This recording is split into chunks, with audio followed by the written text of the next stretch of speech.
We want to bring you an update now in the case of Private First Class Bradley Manning.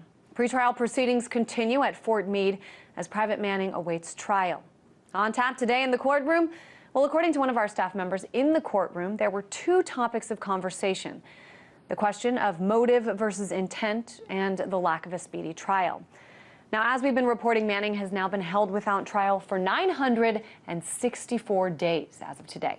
There is still no clear answer as to why the government continues to drag its feet.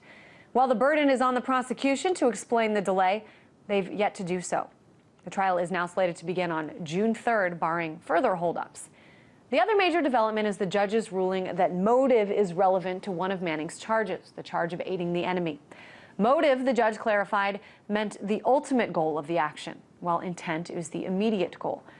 While a noble motive, like increasing government transparency, for instance, does not cancel out the crime, it can influence the sentence.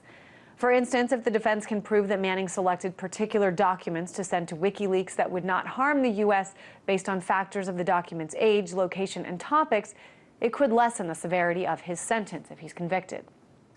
Now, for those of you following this war on whistleblowers, the name John Kiriakou came up at the proceedings as well today. Kiriakou was a former government official who leaked information about torture to the New York Times and was sentenced to 2 years in prison. Today, the judge from the Kiriakou trial was cited as a relevant precedent in a ruling on a motion to preclude evidence. We do want to bring you as much of this story as we can, and we'll continue to do so as it develops.